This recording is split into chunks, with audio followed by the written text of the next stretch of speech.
दोस्तों नमस्कार। मैं हूं मनीष त्रिहन और आप देख रहे हैं व्यू पॉइंट। दोस्तों सावन का महीना शुरू हो चुका है और इसी के साथ हिंदू धर्म में हमारी आस्था शिव भगवान से जुड़ जाती है। और सावन के महीने में लोग शंकर भगवान की पूजा करते हैं अपने अपने तरीके से। हिंदू धर्म में इसकी काफ़ी मान्यता है।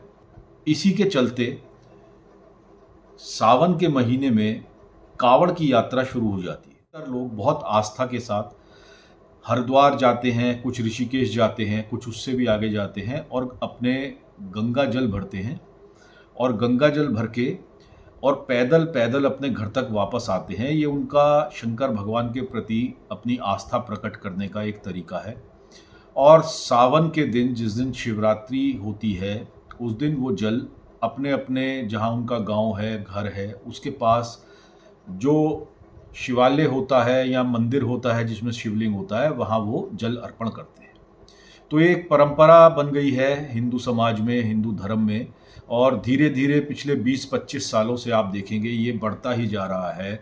ये प्रथा, ये आस्था के नाम पे ये यात्रा बढ़ती ही जा रही है और लोग बहुत मेहनत करके हरिद्वार तक जाते हैं। और इनमें जाने वाले कुछ लोग पश्चिमी उत्तर प्रदेश के होते हैं और आपका दिल्ली के होते हैं, हरियाणा के होते हैं, राजस्थान और दूर दूर तक भी जाते हैं इससे लोग। और अपने कंधे पे एक कावड़ बनाते हैं, उसमें जल लेके आते हैं और आस्था के साथ वो जल जो है वो शिवरात्रि के दिन समर्पित करते हैं शंकर भगवान पे। इसी कुछ क्रम में आप देखेंगे पिछले कुछ सालों में ये प्रथा जो है वो बढ़ती ही जा रही है और पश्चिमी उत्तर प्रदेश और उत्तराखंड जो है वो इससे खासे प्रभावित हो जाते हैं। और जिन दिनों ये कावड़ यात्रा चलती है यानी आजकल के दिन, उस समय टोटल लॉकडाउन हो जाता है। सब व्यापारिक प्रतिष्ठान बंद हो जाते हैं, फैक्ट्री बंद हो जाती हैं, क्योंकि ना तो उस पर कच्चा माल आ सकता है और ना बना हुआ माल निकल सकता है। स्कूल कॉलेज बंद कर दिए जाते हैं। और इसका एक और कारण है क्योंकि कावड़ियों के साथ साथ कुछ हुड़दंगी जो इस भीड़ में चलते हैं और सारा का सारा जो है प्रशासनिक अमला वो उन्हें रोक नहीं पाता हुड़दंग करने से। अब पिछले कुछ सालों में बड़ी बड़ी कावड़ बनने लगी, उनमें डीजे बजने लगे और वो डीजे इतने तेज होते हैं, वो 20 फुट का डीजे, वो 10 फुट का डीजे, उनमें आपस में एक होड़ मच जाती है। और वो जो डीजे हैं वो लोगों के कान फाड़ दें, उनमें इतना साउंड इफेक्ट है। वो जो लोग पैदल जाते हैं अगर उनके साथ उनको अलग रास्ता दिया जाता है हरिद्वार से, और उसके बावजूद अगर सड़क पे कोई गाड़ी गलती से भी उनसे हल्की सी टकरा जाए तो आप समझ लीजिए कि वो गाड़ी और वो गाड़ी चलाने वाले की खैर नहीं। आसपास रास्ते में जितने होटल, जितने ढाबे हैं जहां ये लोग रुकते हैं, खाना खाते हैं या वहां से सामान लेते हैं, उसमें कुछ ऐसे हुड़दंगी लोग हैं जो वहां पे उपद्रव करते हैं, जिसके कारण से जो व्यापारी वर्ग है वो अपने होटल, ढाबे या दुकानें इस अवधि के अंदर बंद कर देते हैं। अब पूरी तरह से प्रशासन जो है इस पूरे जिलों का, जिनमें कि आपका हरिद्वार है, रुड़की से लेके आपका मैंगलोर आता है, मुजफ्फरनगर आता है, मेरठ आता है, ये जो पूरा रास्ता है अब यहाँ से ये बढ़ते बढ़ते दिल्ली तक आ गया है, गाज़ियाबाद तक आ गया है। और ये सारा रास्ता जो है वो बंद हो जाता है। उस पूरे रास्ते पे एक दहशत का माहौल रहता है, एक धार्मिक उन्माद फैल जाता है। जो लोग आस्था के साथ वहाँ जा रहे हैं, शालीनता के साथ वहाँ जा रहे हैं और उनकी आस्था जुड़ी है, वो बहुत प्रेम से जाते हैं, बहुत श्रद्धा से जाते हैं और मेहनत करके जल लेके आते हैं। लेकिन उन्हीं के साथ वो जो उपद्रवी लोग वहाँ एक आप कहिए पिकनिक मनाने जाते हैं और हंगामे करते हैं और जो रास्ते में मिलता है उससे मार धाड़ तोड़ फाड़ करते हैं। तो ये जो है ये कैसा धर्म है, ये कैसी आस्था है और कैसे ये लोग लोगों को परेशान कर रहे हैं। प्रशासन इस पे मूकदर्शी है, वो उनका स्वागत कर रहा है, वो उनके लिए कोई ऐसी व्यवस्था नहीं बना रहा। देखिए हरिद्वार से और दिल्ली तक आने के, मेरठ तक आने के गाज़ियाबाद तक आने के एक नहर की पटरी है जो आपका नहर के साथ साथ आती है। कांवड़ियों को वो पटरी का रास्ता दिया जाता है कि वो हाईवे से ना आए। उसके बावजूद हाईवे पे चलते हैं, हाईवे का रास्ता दिया जाता है। हाईवे का एक रास्ता कुछ साल पहले तक बंद कर दिया जाता था और एक तरफ आखिरी दिनों तक भी आप गाड़ियां चला सकते थे। जिनको कोई मजबूरी है, जो कोई एसेंशियल कम्युनिटीज़ हैं, कोई आदमी बीमार है, कोई एम्बुलेंस है। अब मैं आपको एक बात बताना चाहूँगा, आजकल टोटल लॉकडाउन है पश्चिमी उत्तर प्रदेश में, उत्तराखंड में। आप हाईवे पे नहीं जा सकते। मेरठ और नोएडा के बीच में जो नया हाईवे बना था उस पे भी कावड़ चल रही हैं, मोटरसाइकिल चल रही है। ग्रेटर नोएडा तक चल रहे हैं लोग। और इसी बीच नोएडा, दिल्ली कॉलेजों के बच्चों के एडमिशन चल रहे हैं। अब मेरे ही एक जानना वाला परिवार है जिनकी बच्ची का एडमिशन नोएडा के एक बहुत प्रतिष्ठित यूनिवर्सिटी में हुआ। वो उसका एडमिशन कराने इस वजह से नहीं आ पा रहे उसके हॉस्टल का इंतजाम करवाने, क्योंकि रास्ता पूरा बंद है। और रास्ता बंद के चलते उन्हें ये दहशत है कि अगर गाड़ी चलते हुए किसी कांवड़िए से टकरा गई या रास्ते में कुछ और अनहोनी हो गई तो ऐसा ना हो कि लेने के देने पड़ जाए। इतना डर का माहौल है, क्योंकि रोजाना आप क्लिप देख रहे होंगे। अब मैं आपको कुछ दृश्य दिखाता हूं। ये जो भक्ति के नाम पे जो हो रहा है, जो भक्ति के नाम पे तांडव मचाया जा रहा है सड़कों पे, और इसको रोकने के लिए उत्तर प्रदेश में 70,000 पुलिसकर्मियों को तैनात किया गया है। लेकिन वो भी विवश है इनके सामने। मेरठ में एक स्कूल बस किसी कांवड़िए से हल्का सा टकरा गई। ऐसा कोई एक्सीडेंट नहीं हुआ, उसका कोई नुकसान नहीं हुआ। उस स्कूल बस को जिसमें बच्चे थे उसे बुरी तरह तोड़ा गया, मारा गया, और पुलिस की मौजूदगी में पुलिस ने हाथ पांव जोड़ के उस बस को किसी तरह वहां से निकाला। मैंगलोर में उत्तराखंड के एक होटल पे कांवड़ियों ने खाना खाया और उनका ऐसा कहना है कथित रूप से कि उनके खाने में कुछ प्याज के अंश आ गए। वो होटल मालकिन कहें आप, वो भी आप जानते हैं ढाबा चलाने वाले किस प्रकार के लोग होते हैं। उन्होंने उनसे बहुत शालीनता से हाथ जोड़े, माफ़ी मांगी और कहा कि अगर आपको ऐसा लग रहा है कि इसमें प्याज आ गया, वो टमाटर था, हम आपको और खाना दे देते हैं। वो पूरा ढाबा तहस नहस कर दिया गया। उनके कर्मचारियों की टांगें तोड़ी गई बुरी तरह से, और वहां इतनी लूटपाट की गई, गले से पैसे निकाले गए। ये कौन सा धर्म है? ये कौन सी आस्था है? कौन सा धर्म ये सिखाता है आपको कि आप इस तरह से पुण्य कमाइए? यही सेम घटना गढ़ में हुई। एक ढाबा संचालक पे ये आरोप लगाया गया कि उससे वेज खाना मांगा था और उसमें अंडे की करी आ गई। खूब हंगामा हुआ। वहाँ फूड डिपार्टमेंट से लोग आए, उन्होंने जब चेक किया तो उसमें कोई अंडे के अवशेष नहीं थे। अब मैं साधारण रूप से भी आपसे ये बताना चाहूँगा, अगर आप किसी से दाल मांग रहे हैं तो आपको अंडा क्यों देगा? अंडा करी क्यों देगा? अंडा करी उससे महंगी होती है। अगर मैं किसी से वेज खाना मांग रहा हूँ तो वो मुझे क्यों अशुद्ध खाना देगा जिसे आप मान रहे हैं कि वो नॉन वेज है, आपको नहीं खाना। अब अगर आप देखें, बहुत लोग धर्म के साथ, आस्था के साथ जा रहे हैं, वहाँ से जल लेके आ रहे हैं, मेहनत कर रहे हैं और चल रहे हैं, और दूसरी तरफ व्यापारी वर्ग के बहुत लोग हैं, ऐसे गृहस्थ लोग हैं जो जगह जगह कैंप लगा के उनके खाने पीने का इंतजाम करते हैं, उनके पैर तक दबाते हैं और उनको मेडिकल सुविधाएं देते हैं। धीरे धीरे यही सब देख के जो व्यापारी वर्ग है या जो लोग कैंप में सेवा किया करते थे, उनकी आस्था कम होती जा रही है। वो लोग डर रहे हैं कि जिन लोगों के हम सेवा कर रहे हैं, जिन लोगों को हम खाना खिला रहे हैं, जिनके हम पैर धो रहे हैं, वो लोग दंगा कर रहे हैं सड़कों पे। एक बार इस पे आप लोगों को भी विचार करने की ज़रूरत है कि कैसी आस्था है, कैसा धर्म है। पहले हिंदू मुसलमान के नाम पे, उसके बाद हिंदू हिंदू के नाम पे। आप देखिए जितने भी लोग इस समय सड़क पे जिनकी गाड़ियां तोड़ी जा रही हैं, जिनके साथ बदतमीजी हो रही है। एक महिला को उत्तराखंड में उसकी स्कूटी किसी कांवड़ी से टकरा गई, उसे इतनी बुरी तरह मारा गया, उसके बाल पकड़ पकड़ के। ये कौन सा धर्म है भाई? ये कौन सी आप आस्था है आपकी? कौन सा पुण्य कमाने निकले हो आप घर से कि किसी महिला को इतनी बुरी तरह से पीट रहे हो? यही जगह जगह हो रहा है। हरिद्वार में किसी चश्मे वाली की दुकान पे कुछ कांवड़ियों से, हरियाणा से आए हुए थे वो लोग शायद, और उस चश्मे वाले की दुकान पे उनकी कुछ कहासुनी हो गई, उस पूरी दुकान को तोड़ दिया गया, उसमें डंडे बरसाए गए। भाई ये कौन सा धर्म है, ये कौन सी आस्था है? पहले ये मॉब लिंचिंग हिंदू मुसलमान के नाम पे इस राजनीति ने करवाई, और अब जब वो निरंकुश हो गए तो हिंदू हिंदू के नाम पे, आस्था के नाम पे, मंदिरों के नाम पे, भगवान के नाम पे, शंकर भगवान के नाम पे, कावड़ के नाम पे आप लोग दंगा कर रहे हैं, उपद्रव कर रहे हैं, प्रशासन उन्हें नहीं रोक रहा।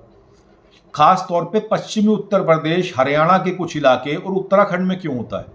ऐसी ही एक यात्रा जो कावड़ यात्रा है और जो सावन के दिनों में निकलती है, वो बिहार में सुल्तानपुर से होके और बैद्यनाथ धाम जी तक जाती है। 105 किलोमीटर का ये रास्ता है। वहां भी इसी प्रकार श्रद्धा के साथ कांवड़िए जाते हैं, जिस तरह श्रद्धा के साथ कांवड़िए हरिद्वार से जल लेके पश्चिमी उत्तर प्रदेश, दिल्ली और राजस्थान तक आते हैं, हरियाणा भी जाते हैं। लेकिन आज तक आपने किसी न्यूज में, किसी चैनल पे, किसी व्यक्ति द्वारा भी ये नहीं सुना होगा कि बिहार के या झारखंड के इलाकों में लोगों को पीटा गया, उनकी गाड़ियां रोकी गई, रास्ते में उनके साथ बदतमीजी की गई। तो पश्चिमी उत्तर प्रदेश में ये कौन सी एक नए आयाम स्थापित कर रहे हैं हम, कौन सी एक मिसाल स्थापित कर रहे हैं, जहां हम पुलिस से बड़े हो जाते हैं, प्रशासन से बड़े हो जाते हैं। ये भीड़ तंत्र पुलिस को कुछ नहीं समझता, प्रशासन को कुछ नहीं समझता, इसके लिए कोई कायदा कानून कुछ नहीं है। ये जो इसके सामने आ रहा है, इसके मन में जो आ रहा है, वो उसी प्रकार से कर रहा है। वो उनकी पिटाई कर रहा है, अभद्रता कर रहा है, महिलाओं की पिटाई कर रहा है, बच्चों को सहम रहे हैं। सब लोग डरे हुए हैं। पश्चिमी उत्तर प्रदेश और दिल्ली में टोटल लॉकडाउन हो गया है।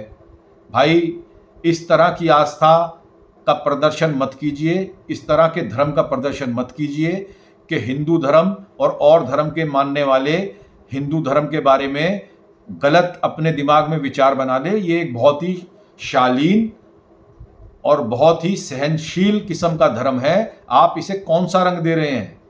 आप सोचिए एक बार, आप क्या कर रहे हैं? इमरजेंसी है, क्या पूरा शहर लॉकडाउन हो जाएगा? क्या एक शहर के, एक डिस्ट्रिक्ट के लोग दूसरे में नहीं जा सकते? किसी को कोई ज़रूरी काम है, एजुकेशनल काम है, हेल्थ कंसर्न काम है, लोगों के व्यापार हैं, सब ठप। हजारों करोड़ रुपए का व्यापारियों को नुकसान हो रहा है इस आस्था के नाम पे।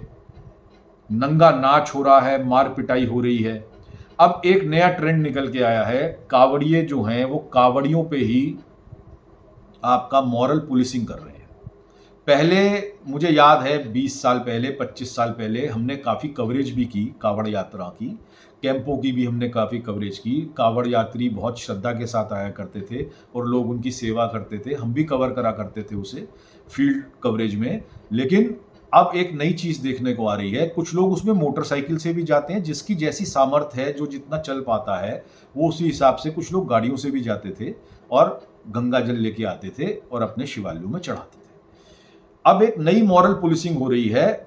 यूपी उत्तराखंड के बॉर्डर पे कुछ लोग ये चेक कर रहे हैं कि गाड़ियों में, टेम्पू में कोई आदमी ऐसा तो नहीं जो 2 पहिया या 4 पहिया वाहनों से जल लेके आ रहा हो। अगर वो लेके आ रहा है तो उस गाड़ी को तोड़ा जा रहा है, उस आदमी के साथ मारपीट की जा रही है, उसे कई बार उठक बैठक लगवाई जा रही है और डंडे बरसाए जा रहे हैं।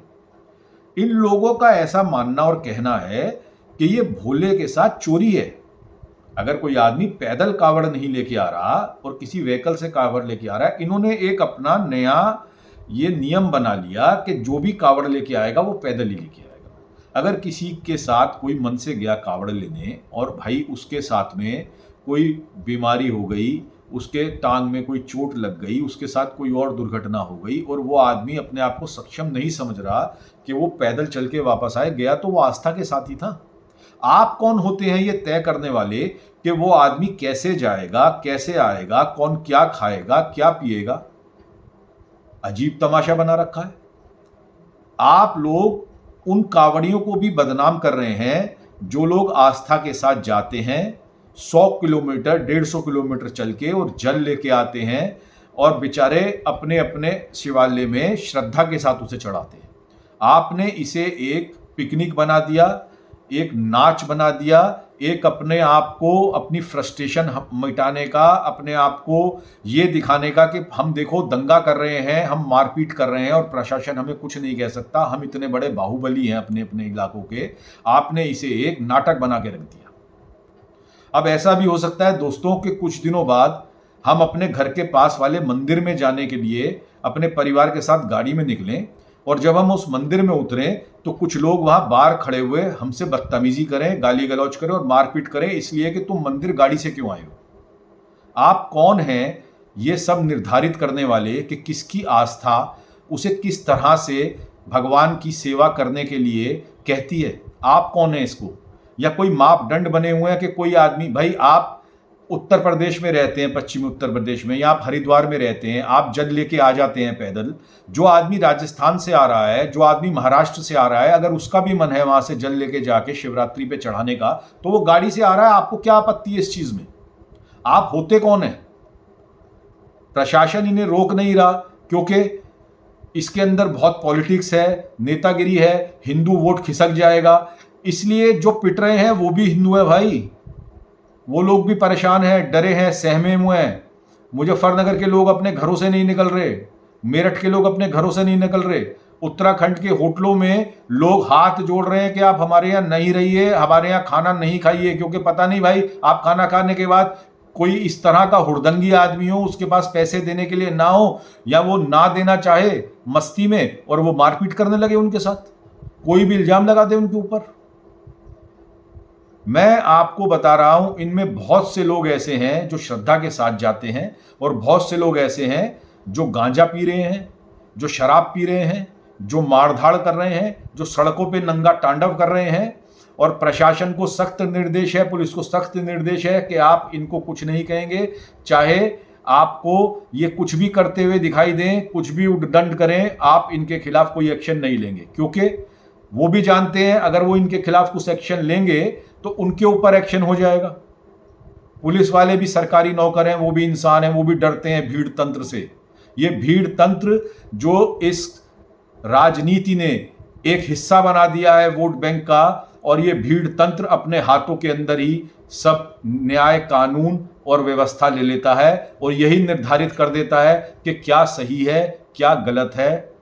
आस्था के नाम पे ऐसा मत कीजिए, अपने हिंदू धर्म को बदनाम मत कीजिए। हम भी हिंदू हैं, हमारे अंदर भी आस्था है, लेकिन कुछ लोग जो इस तरह के कृत्य कर रहे हैं वो हम सबको भी बदनाम कर रहे हैं, इस धर्म को भी बदनाम कर रहे हैं, और लोग जो उनकी सेवा करते हैं उनको भी ठेस पहुंचा रहे हैं। तो मेरी विनती है आप लोगों से, इस त्योहार को, इस पर्व को मनाइए, श्रद्धा के साथ मनाइए। जिसका जैसा सामर्थ्य है उसे भी वैसे मनाने दीजिए। आप कोई नहीं है दूसरे को ये समझाने वाले कि वो किस तरह से चले, किस तरह से खाए, क्या पहने, कैसे जाए, कैसे गंगा जल लेके आए। जो लोग परेशान हैं, जो लोग कहीं जाना चाहते हैं, उनके लिए थोड़ा रास्ता आप छोड़िए। आपको नहर की पटरी का रास्ता दिया गया है, आपको हाईवे का रास्ता दिया गया है, कम से कम एक लेन उनके लिए भी सुरक्षित कीजिए कि जो लोग कोई इमरजेंसी में हैं वो भी कहीं जा पाएँ। किसी को कोई मेडिकल इमरजेंसी है, किसी को कोई इमरजेंसी है, वो भी एक जगह से दूसरी जगह जा पाए। धन्यवाद। मेरा निवेदन है आपसे कि मेरी बातों पे गौर कीजिएगा और आप जितनी आस्था के साथ जा रहे हैं उसे बनाए रखिए। इस पर्व को, हिंदू धर्म को बदनाम ना होने दीजिए ऐसे कामों से। नमस्कार, मैं हूं मनीष त्रेहन और आप देख रहे हैं व्यू पॉइंट।